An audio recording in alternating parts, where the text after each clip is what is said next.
Bak çok bir şey istemiyorum. Şöyle bir evimiz olsun. Bir de şurayı biraz almak istiyorum. Çiftlik kuracağız, turizmi açacağız. Hayvanlar, tavuklar, keçiler, atlar, eşeklerin koşacağı geniş bir hür bir alan olacak. Bir de etraf biraz açık olacak. Başka bir isteğim yoktur.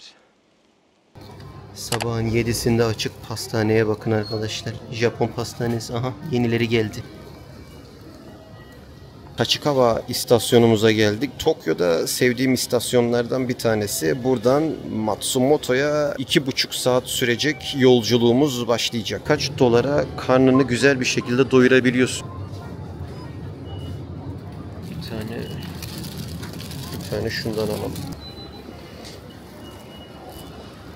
Biletlerimiz böyle. İkisini atıp geçeceğiz. Biri tren rezervasyonu, biri koltuk rezervasyonu. O yüzden Shinkansen'lerde bile böyle.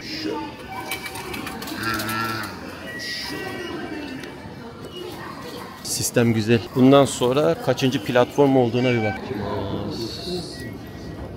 Ya şu DJI'ın stabilizasyonu bir anda kendi kendine bozuldu ya. GoPro'ya geçeceğim en sonunda. Kendi kendine titriyor. Mavimsi patlıcan renginde bir tren gelecek. Bir tren gidiyor, bir tren geliyor. Tokyo'nun en dış tarafındayız. Merkezi 2 saat uzakta Tachikawa'dayız. Abi her yer işliyor ya. Bizimki 7. vagon numarası onlar. Yere bakarak da bulabilir. Böyle 7. vagona doğru gidiyoruz. Japonya'da tren vagonları çok büyük arkadaşlar. Git bitmiyor. O yüzden hangi vagonda olduğunuza dikkat edin. Gel teyze. Sabahın köründe bu ne kalabalık. 12 tane vagon olması lazım bunda.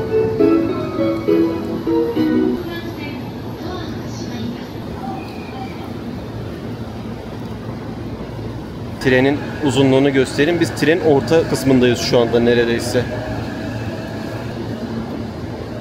Adamlar her platforma bakkal koymuş ya. Burayı bu kadar detaylı göstermemin sebebi, mesela biz aşağı indik, canım su çekti. Ya otomattan gidiyorsun bir şey alıyorsun kolayca ya da suya böyle ulaşım var. Japonya'daki işleyiş insanın hayatını kolaylaştıracak bir işleyiş. Her şey insana yönelik. Eşim şu Rooibos'u çok seviyor ya. Pas model.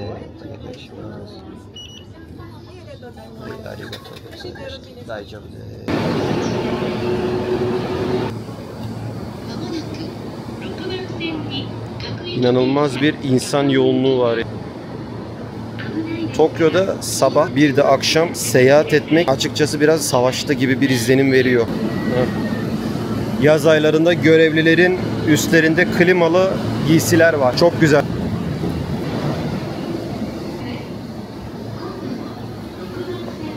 Sürekli el işareti yapıyor. Kendini kontrol ediyor aslında. Öncelikli olarak doğru mu yaptı diye. Bizim tren geliyor. Özellikle yoğun vakitlerde neredeyse birkaç dakikada bir tren geliyor. Japonya'nın bir yerine giden tren, bir iç hat treni. İnanılmaz bir sistem. Shinjuku, Tokyo, Shinagawa gibi büyük istasyonlara görece küçük bir istasyon ama aşırı bir kalabalık olduğu için trenin gecikmemesi aslında biraz da o kalabalığı önlemek için. Şurada trenin gecikmesi demek 5 dakika tren geciksin. İnsanlar istasyona giremez. Dakik olmasının sebebi vay geldi gözünü yediğim avilyon bak.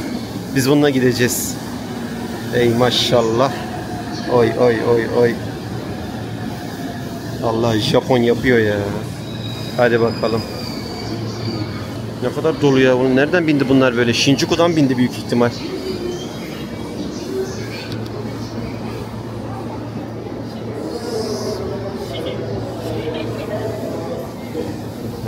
Nanagoşa.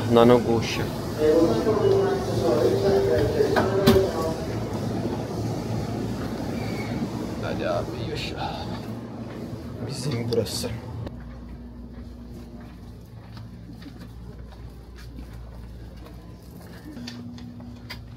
Şöyle 1.80'im. Gidiyoruz.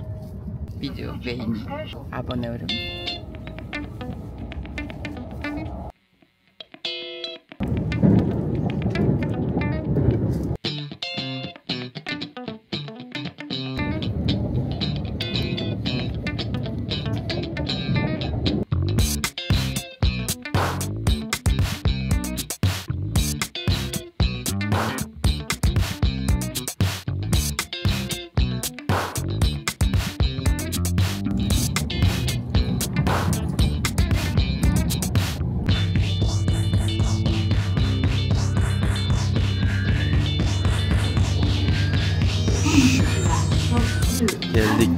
Geldik. İstasyondan bir çıkıyorsunuz, millet piyano çalıyor burada. 3 kişi oturmuş, piyano çalıyor. Örümcek ağlarını temizliyor. Ne güzel arabaları. Hepsi tertemiz. Kırsal bölgeleri çok seviyorum. Vallahi gez bitmiyor. Otomatik açılan kapılar. Kilometre başı 700 yen. Tokyo'da 500. Bizim otelimiz tam şu arkada. Evet arkadaşlar, Matsumoto'dayız. Yeni videoya hoş geldiniz. Buradan itibaren videomuz başlıyor. Sizi nereye götürüyorum? Japonya'nın en büyük wasabi tarlasına götüreceğim arkadaşlar. Wasabi. Her gün böyle avuç avuç yediğim wasabi'nin orijinal yerine geldik. Her şeyi göreceğiz. Olabildiğince wasabi'li her şeyi yemek istiyorum. Wasabi, sarkırı.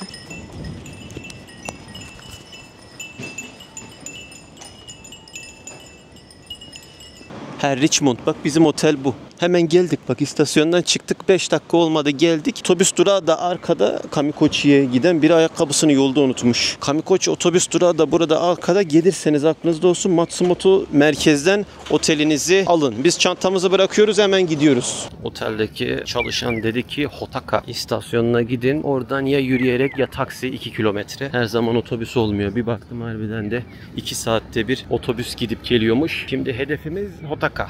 Yaklaşık bir 40-45 dakika yolumuz olacak buradan meşhur wasabi tarlalarına.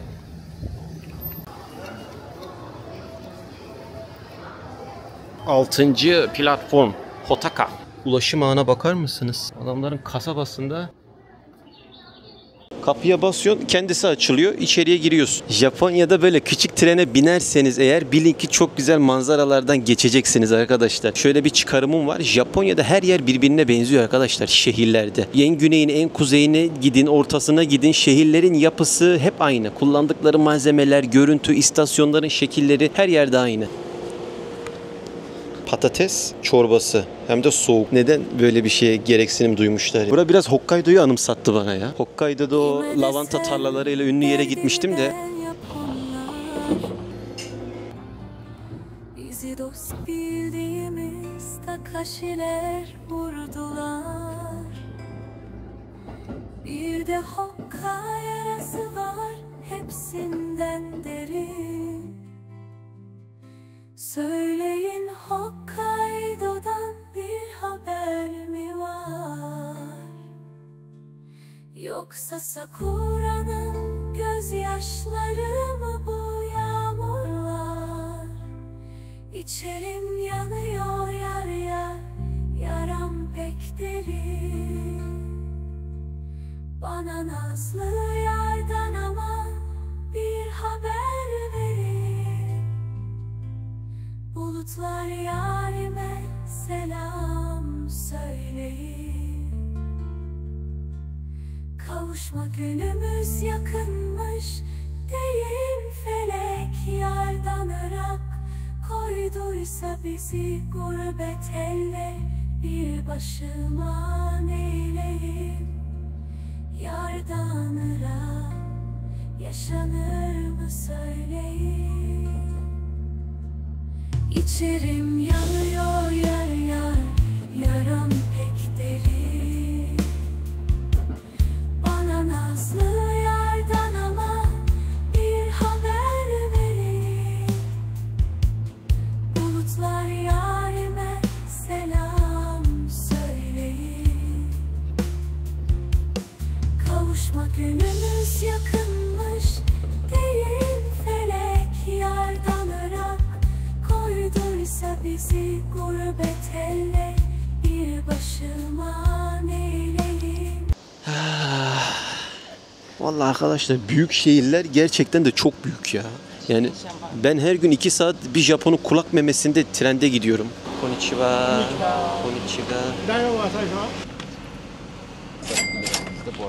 İstasyon canımın içi tabii Hokkaido'yu görmediği için Hokkaido'nun her yeri böyle. Hokkaido mitai. Burası wasabi yeri Hokkaido değil. Arahamiyarapim. Bu yerler trende gelirken gördüğüm düz yerler, bisiklette kiralayabiliyorsunuz, aklınızda olsun. Düz yer buralarda sürülür. Çok tatlı şehir ya. Oyun gibi şehir yapmışlar ya. Arabaya bak. Ne arabası böyle? Eskiden Salak'la Avanak mı vardı? Jim Carrey'nin oynadığı. Onların minibüsüne benziyor.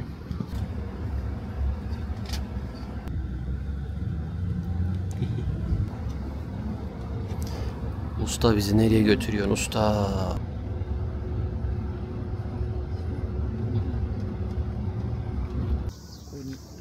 O ne? Hüso, püso, küso. Hiso, hiso, hiso. Japonya'nın dil. Bunu yolda öğrendim. Dünyanın en büyük wasabi tarlasına yerleşim yerine geldik. İnanılmaz büyük buralar.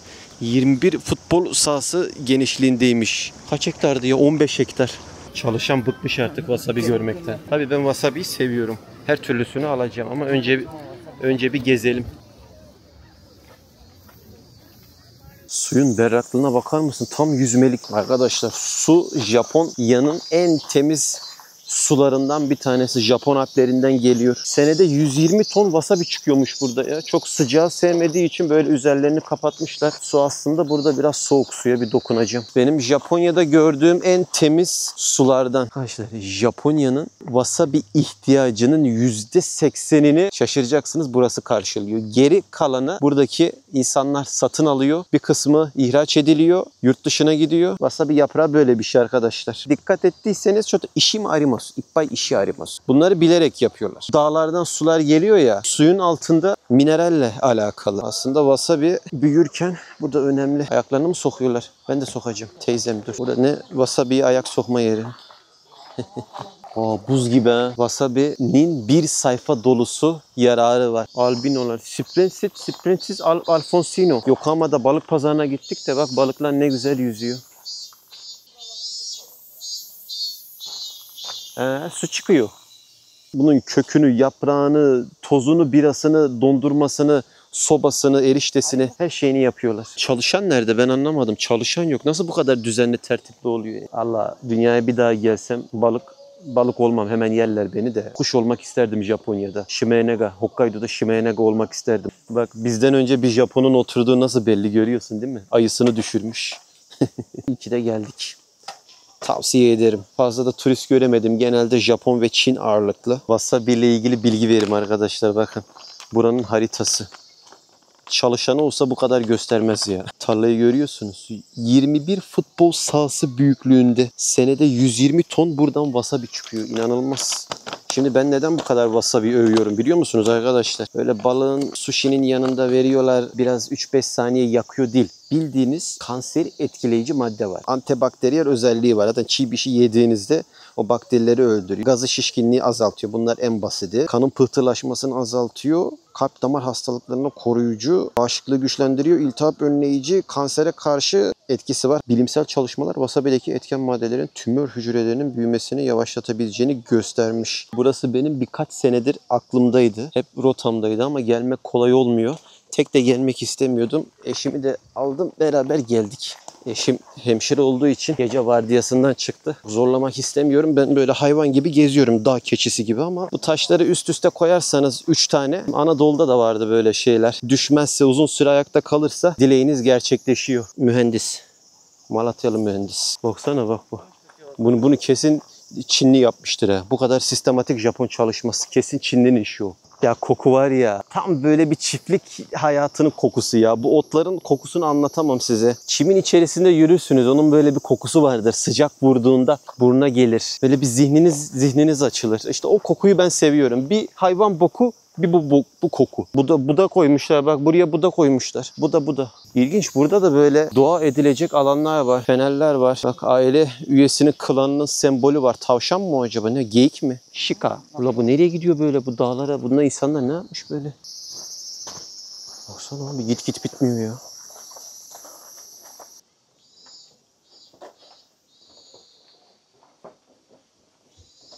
Çalışan yok bu kadar şey. Kim nasıl bakıyor ben onu anlamadım. Bir tane mağara varmış da burada bir bakalım nasıl bir mağara. Abi dağların içlerine dua edecekleri alan koymuşlar. Açıklama da yok. Neyin tanrısı belli değil. Büyük ihtimal bu heykelleri bulmuşlar. Sonradan burayı düzeltmişler. Başka bir açıklaması yok. Bu bildiğin Osaka kalesindeki o ahtapot taşına benziyor. Japonya'nın Shinto inancında bir ruha inandıkları için ruhlar genelde böyle dağlarda, sularda yaşıyor. Japonlar böyle şeylere inanıyor. Mesela Kamikochi'ye gittiğimizde dağ, tanrıların bahşettiği o dağlar, tanrıların dağları o anlama geliyor. Çünkü o dağlarda ruh var. Tanrı yaşıyor. Halama benziyor ya. Ulan Japondur, buraya oturma yeri yaptım dedim de bayağı düz atmışlar buraya taşları. Her şeyde de bir şey aramamak lazım. Çıktık. Nasıl bir taş böyle ya, maşallah. Ha, bu benim. Bu büyük ihtimal 10 dakikaya düşer. Ama 10 dakika 10 dakikadır. 10 dakikada dileyeceğimi dilim. Belki o arada dileğimiz gerçek olur. Hosokawa Munehide yapmış. Heykeltıraşmış. Koruyucu bir sembol ve çiftliği gözeten kutsal bir anıtmış. Diğer karşı dağda duran rahibin gözleriyle karşılıklı bakışacak şekilde konumlandırılmış. Ekstra bir enteresan dinle alakalı şeyler var. Şinto ile alakalı, Budist'le alakalı yapılar, heykeller. Böyle bir değişik bir inanış var. Biraz şaşırdım.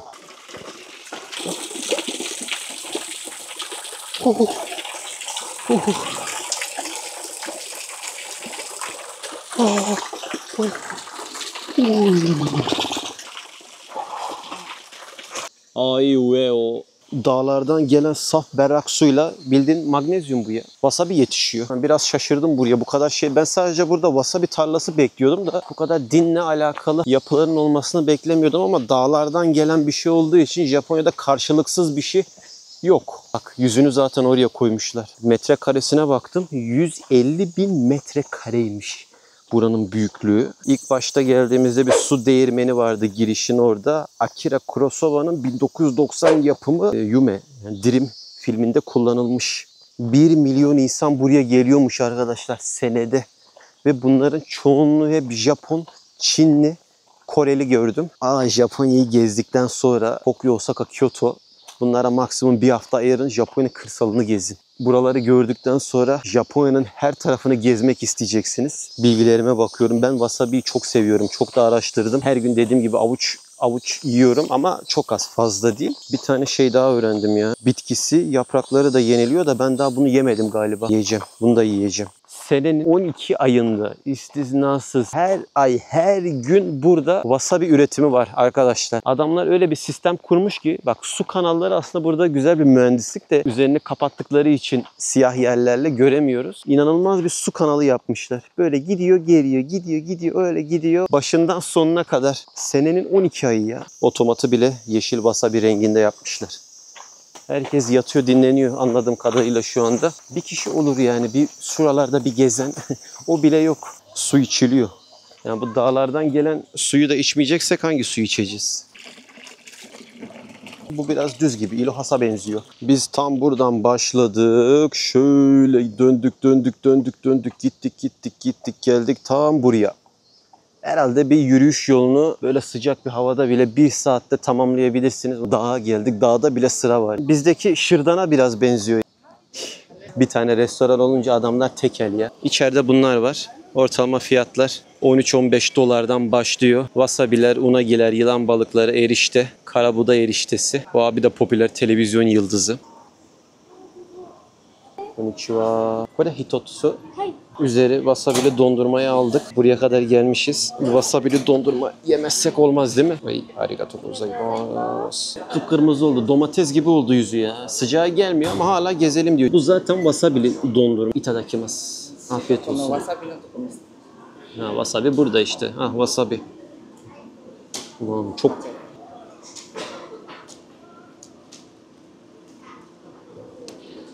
Çok ağır değil. Biraz tadı geldi. Wasabi'yi buluyorum.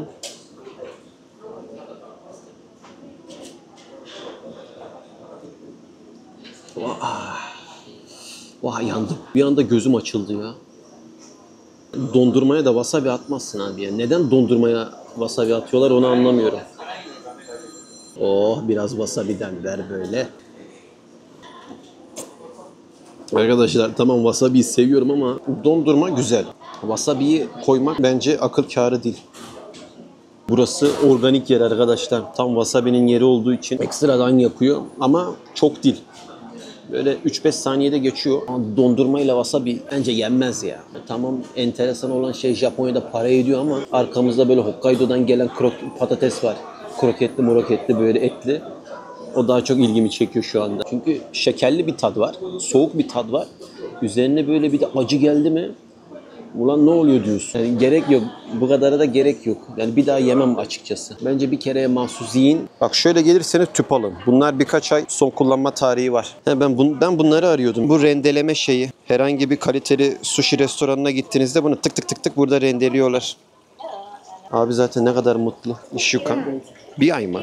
Ishuka. Üzerine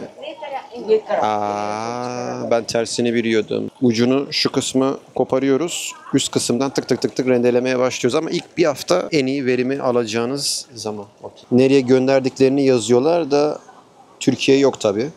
Keşke bize de gitse. Vallahi hastalıklarımızın bir kısmı wasabi yüzünden çözülebilir. Kanseri etkiliyor daha ne olsun ya. Hay arigato gozaimasu. Japon dağlarından gelen suya bir ayaklarımızı sokalım. Dur gitmedik bir saniye. Hokkaido patatesini denemeden gitmeyeyim. Wasabili kroket alacağız. Bir de wasabili bu Alman sosisi bu. 300, 400, 500, 600 yenlik olacağız. Hadi itadakimasu. Fena değil. Birkaç dolara göre güzel. Hokkaido'nun patatesi bak. Arkada bizi tanıyan Japonlar oldu da el salladılar.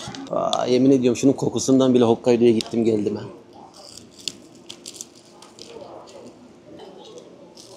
Dondurmaya öyle bir wasabi koymuşlar ki wasabi stoğunu ben orada aldım. Artık acı hissetmiyorum ya. Arkadaşlar bununla ilgili söyleyebileceğim tek şey wasabi tadı çok gelmiyor ama Hokkaido'nun patatesi olduğu için yenilebilir. Kurosawa abimin filmlerine konu olan değirmene geldik. Sudan dolayı buraları ekstra sevdim. Önümüzdeki yaz ya da farklı bir zaman diliminde ben bu dağlara bir tırmanayım.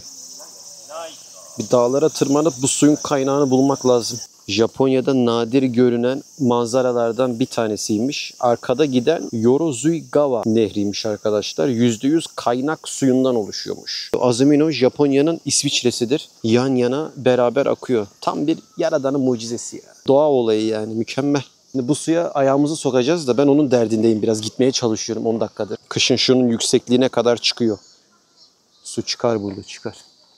10. 11. aydan itibaren burası tam bir dalgalanır Karadeniz gibi. Bu su nasıl böyle olabiliyor ya? Bak oradan giden su farklı, buradan giden su farklı. Karışmıyor birbirlerine. Kamerada çıkıyor mu bilmiyorum ama solda giden, sağda giden suyun rengi farklı. Buraya kadar gelmişim. Japon Alplerinden gelen suya ayaklarımı sokmazsam olmaz canımın içi. Gel sen de gel bir paça paça yapalım. Gel. Hay giriyorum. Ya Allah. Oh buz gibi. Buz gibi. Oh. Buz gibi. İnanılmaz. Oo. Hava şu anda 40 derece. Bunun derecesi 10 falan şu anda yani. Onun da altında inanılmaz. Zeta tabii ki işte. 눈에 얼음 쏙쏙 Yaşa. Yaşa. Yaşa. Yaşa. Vallahi gittim.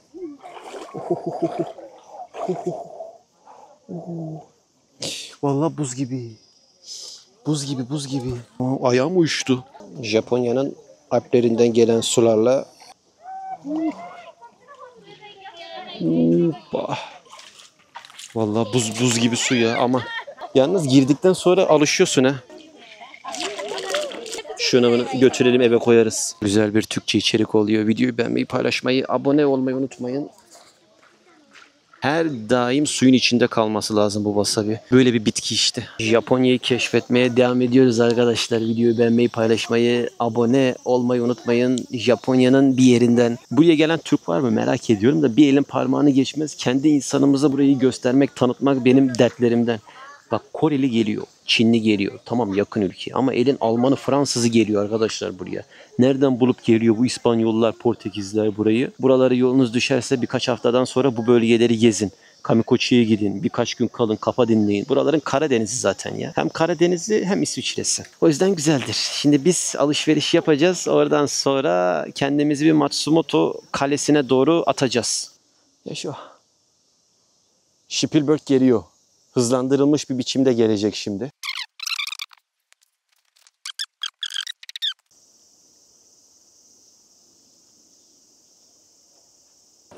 Torko? YouTube でしてって。wasabi とっても好きです。毎日食べます。トルコ個わさびある？ないです。 ない。絶対ない. ないよね。 Sos sos sos. 私とだから戦後 Yok ablam, Türkiye'de wasabi'nin W'su bile yok. Şimdi bundan alalım. Bu da güzel gözüküyor. Şunu alalım. Wasabi'leri bitiriyoruz arkadaşlar. Saat daha 2. Son koydukları wasabi bunlar. Tezgah kapatacak ablam. Biz bir 20 dolarlık olduk. Bir organiğini aldık. Bir tane de şu rende tahtasından aldık. Burada daha iyi lezzeti çıkıyor dediler. Arigato gozaimashita. Ben biraz daha wasabi alacağım. Arkadaşlar Japonlar bizim kolonyamızı almış. Üzerine buranın wasabisini yazmış. Bir de Made in Japan yazmışlar. 11 dolara satıyorlar. Dünya üzerinde herhangi bir şeyi Japonlar güzelce pazarlayıp satabilirler. Limonlu wasabi. Ağzıma sürdüm. Bizim Türkiye'den getirmişler kolonyaları burada satıyorlar. 10 doların altında bir şey yok burada. 10 dolar, 15 dolar, 20 dolar, 30 dolar. Her şeyi satarlar dedim ya, bakın örnek bu. Bildiğiniz cam kavanozun içerisine koymuşlar elma reçelini ama görüntüye bakın. İnsanın alası geliyor. Şunu koyma, düz koy. Öyle alasım gelmez ama şöyle bir görüntüyü görünce hemen 5 doları veresin geliyor. Susamlı, soslu wasabi dressing alıyoruz. 540 yen. Bir tane de bundan alalım. Bunu merak ettim. Wasabi yağın sosu nasılmış? Bir tane de şu miso'dan alalım. Bunları sabah kahvaltıda eşimin ana babası yapıp içiyorlardı da bana da veriyorlardı. Güzel oluyor. Probiyotik ya. Tartar soslu Azumino'nun wasabisi. Bak bu dağlardan gelen suya benim güvenim var bak. Bunu almadan gitmem ben. 4 dolar. Da adım atmadım 20 dolarlık oldu mu? Ver bir tane bunu ver 4 dolar. Açıldıktan itibaren 1 ay içerisinde tüketilmesi lazım. Ha, crispy'li. Ha bu da güzel. Ben bir tane de bundan alayım. Bir tane de marine edilmiş wasabi 5 dolar. Peynirli wasabi. Japonya'nın Alplerinden gelme 2 tane su alalım. Yolda içeriz. Kanıt olsun diye göstereyim. Şöyle 1 dolara 2 tane Japon Alplerinden gelme su. Elma alıyoruz. Ben bir gaza geldim. Hepsini aldım. Bakalım ne kadar hesap tutacak. Şu suyu bir için merak ettim. Japon Alplerinden gelen su. Yani bir tık böyle farklı. Çok bir farklılık yok da. Evian'ın suyunu ben bu ara çok içiyorum. Yazın enteresan bir şekilde o bana iyi gelmeye başladı. Pocari'yi bıraktım. Ah. Kokusundan direkt anlaşılır. He, güzel valla.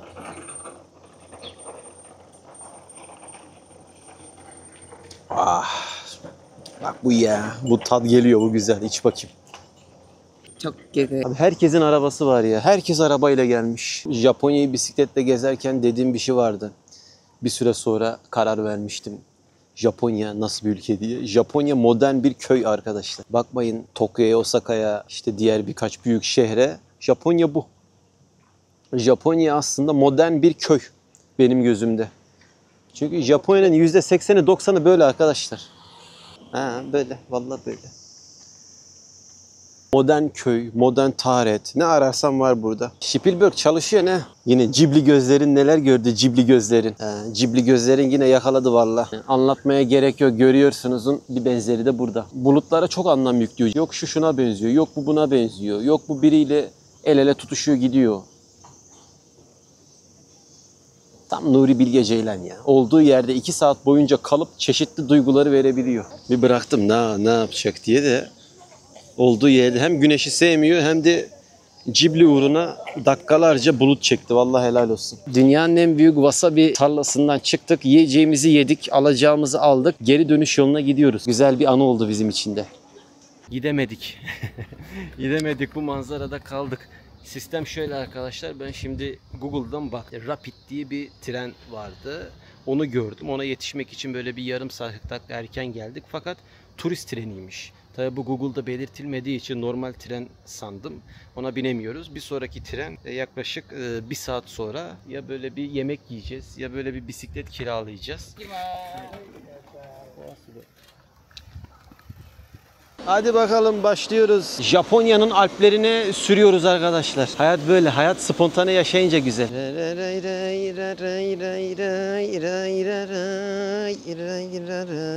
Ay özlemişim. Allah özlemişim ya. Vitesi takayım 2'ye, 3'e, 4, 5. Allah. Kiralamak çok güzel. Özellikle düz bir yer bulursanız Japonya gibi bir yerde kiralayın arkadaşlar.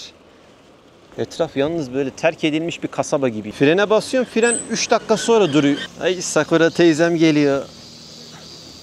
Sakura teyzem geliyor.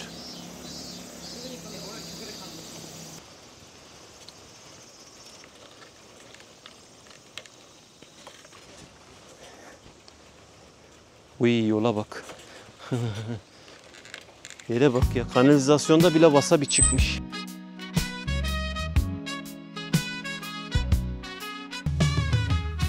Karşı kıyıda rüzgar esiyor, sakura ağaçları dans ediyor.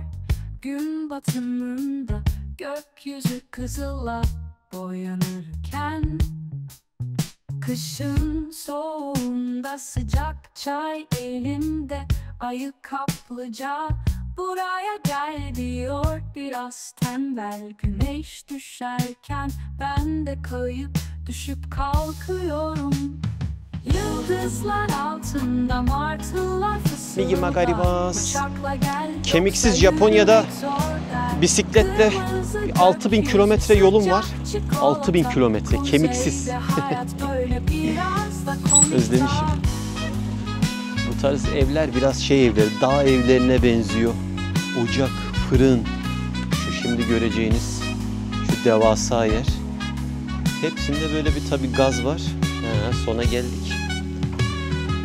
Buradan döneceğiz. Hayaller, renkler hep görünür. Düşsem de gülümserim. Arkadaşlar insanların evleri enteresan bir şekilde neredeyse hepsi yeni ya. Ben biraz eski püskü evler bekliyordum ama gerçekten yeni evler.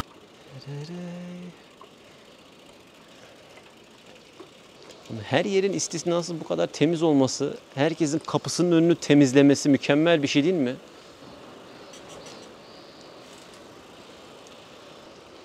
Oh, güzel bisiklet yoluna denk geldik. Biz bir sonraki treni de mi kaçırsak ya?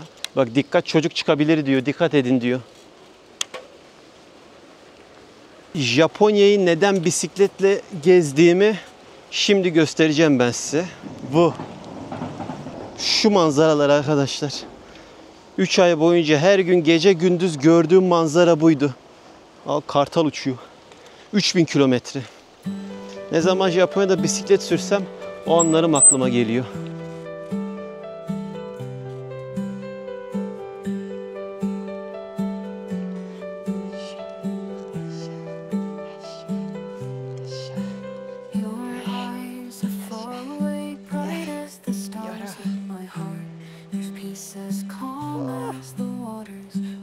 Sağdaki yer araba yeri. Köyde, kasabada bile şu bisiklet rotasına bak ya.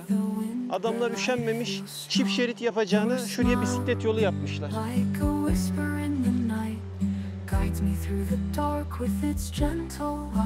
Bak çok bir şey istemiyorum. Şöyle bir evimiz olsun. Bir de şurayı biraz almak istiyorum. Çiftlik kuracağız, turizmi açacağız. Hayvanlar, tavuklar, keçiler, atlar, eşeklerin koşacağı geniş bir hür bir alan olacak. Bir de etraf biraz açık olacak. Başka bir isteğim yoktur.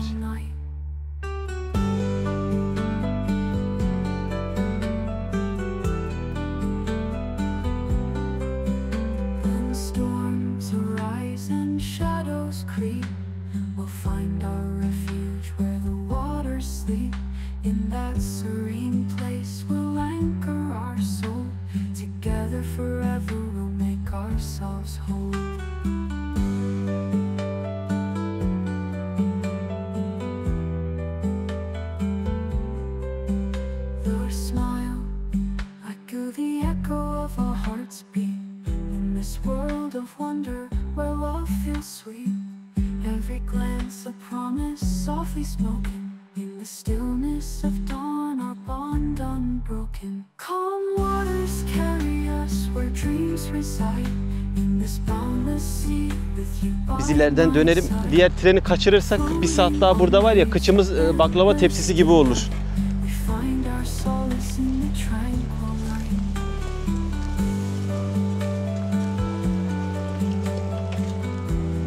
Güzel bir alıştırma oluyor benim içimde. İleriki videolarda bisikletle ilgili bayağı bir şey göreceksiniz. Güzel sürprizlerim olacak.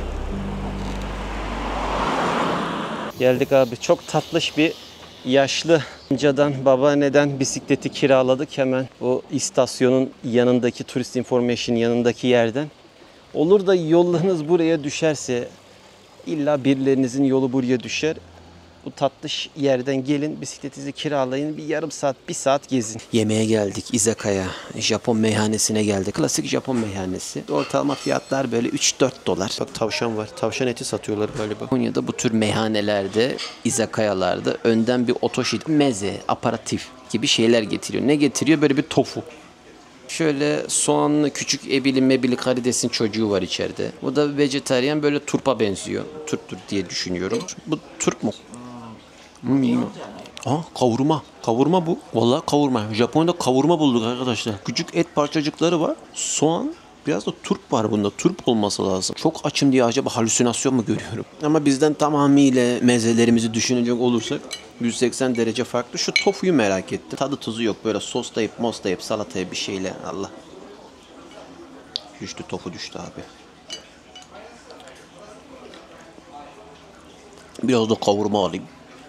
Kavurma budur. Adamlar böyle oshibori verdiler. Elinizi önceden bir yüzünüze sürün, temizleyin diye, kendinize gelin diye. Selpak yok masada ya. Su da koymadılar. Japonya böyle. Otoshi dedikleri mezelere de siz isteseniz de istemeseniz de koyuyorlar. Para yazıyorlar. Deniz ürünü salatamız geldi. Tuna balığı, maguromuz yani. Somon balığı, o avokado var. Ponzu diye tarif ettiğimiz Japonların güzel böyle bir soya sosu ile narenciye suyunu böyle karıştırarak yaptıkları. İnsan bir domates koyar şuraya ya. Domates yok içinde. Bayağı 5 dolar, 4,5 dolar hatta. Şöyle bir şey. Güzel güzel tuna balığı ve somon balığı güzel açıkçası. Japonya'da gelirseniz bol bol tuna balığı ve somon yiyin. Turp geldi. Dulavra kökü yeşillik. Büyük tabakta et geldi. Fiyatına bir baktım 13 dolar. Elim ayağım birbirine girdi. Ağzınıza atıyorsunuz, birkaç saniyede direkt anlıyorsunuz. Anlaşılıyor abi, nasıl bir şey oldu. Ben burayı beğendim. Biraz standartların üzerine, köye kasabaya göre pahalı kaçabilir ama güzel. Adamlar etin açıklamasını yapmışlar arkadaşlar. 3, 6, 7, 8, 9, 10 parça et var. Somon, bir de tuna balığı söyledim. 1,5, 3 dolar. Şöyle bir şey geldi. Üzerine bakar mısın? Üzerine fırçayla böyle belli parlak hale getirmişler. Sanat eseri gibi. Afiyet olsun. Eski dönemdekiler böyle elle alıp yiyorlarmış da biz böyle Avrupa ülkelerindeki gibi, işte Türkiye'deki, bizdeki gibi California roll şeklinde değil, genelde böyle biraz daha popüler.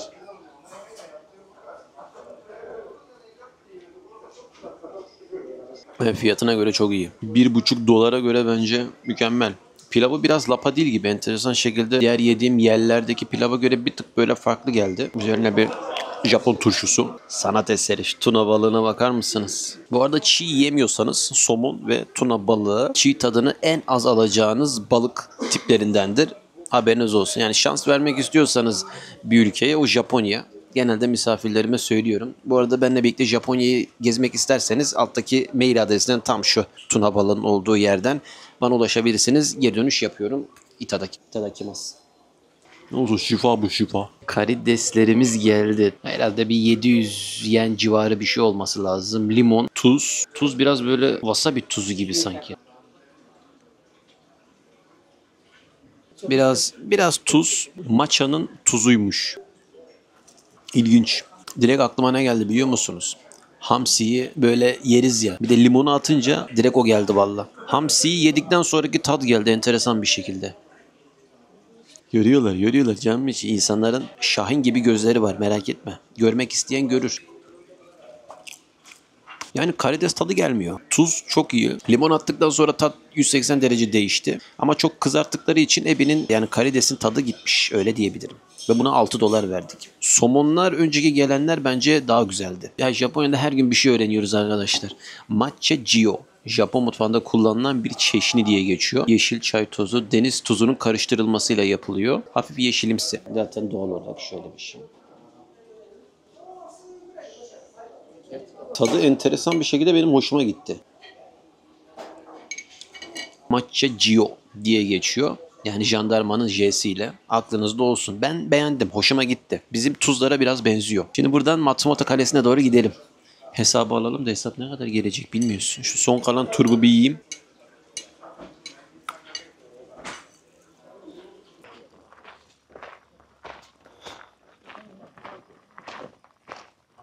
ay izleme kulesi var burada. Ahşap yapısından dolayı Japonya'nın en eski kulelerinden bir tanesiymiş. Bu nereye gidiyor böyle? Önümü göremiyorum ya. Ulan az kalsın suya düşecektim bak. Böyle şehrin merkezinde olmasının sebebi aslında biraz ben bunu anlatayım. Biraz tarih seviyorum. Seninle canımın içi Matsumoto Kalesi'nde de akşam yürümedik demeyiz böyle. Şehrin merkezinde olmasının sebebi aslında burası biraz Tokyo'ya yakın. Eski dönemin adıyla Edo ve buranın aşağı kısımlarında biraz geçiş güzergahında olduğu için meşhurdur. Tokyo Ulusal Müzesi'ne giderseniz Edo'dan Kyoto'ya bir yol var. Ticaretin olduğu her türlü işleyişin gidip geldiği kaç kilometre? 500 mü? 600 kilometre mi ne bir yol var böyle yukarı kesimden gidiyor. Buradaki bütün askeri her şeyi yönettikleri için kritik bir bölgede. Bir de arkalar hep dağ olduğu için dağ kurmamışlar yani. Yeri çok önemli. Satılmak istenmiş. Halk para toplamış, kaleyi satın almış. Yıkılmasını engellemişler. Kısaca böyle Matsumoto Kalesi. Bak koyu geldi hemen.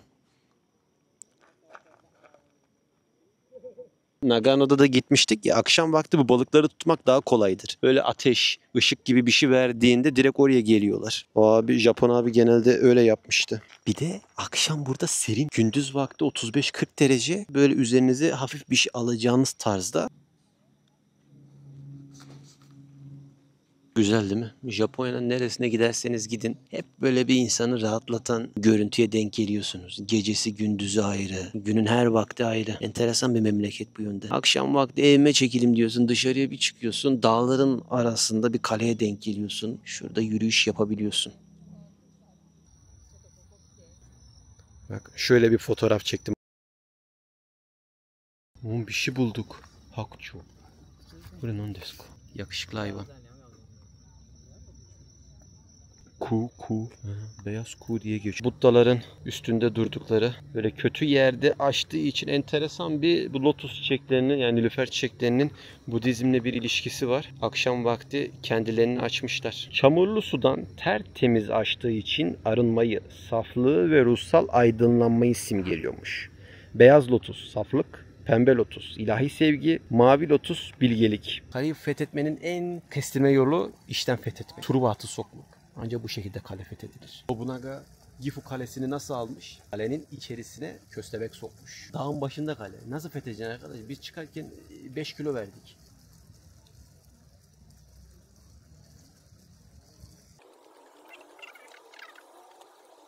Bu kale benim.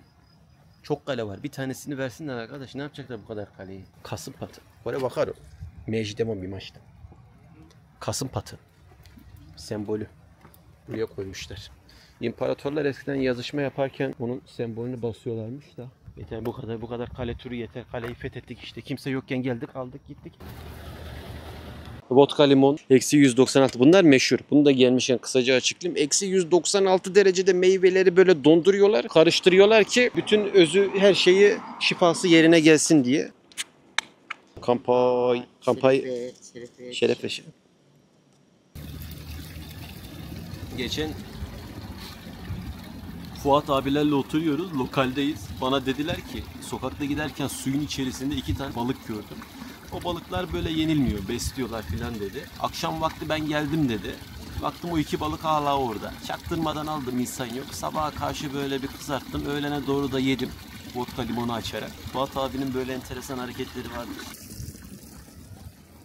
Böyle arkadaş, nasıl bir memleket bu? Kafayı bin döndürüyorsun, ara sokakta böyle bir şey var ya. Üşenmiyorlar da yere böyle kaplumbağa koymuşlar. Şans, kesin şans getiriyor. Başka bir işle alakalı değildir. Baksana, kılıç mılıç var. İlla dedi canımın içi burada seni bir çekeyim. Koskocaman bir tori kapımız var burada. O kim lan? Ekrem İmamoğlu mu? Onun Ekrem İmamoğlu'na benziyor şu arkadaki gözlüklü abi. Burada bir Shinto tapınağımız var. Cinciyle de çekti. Elimizde alkolle.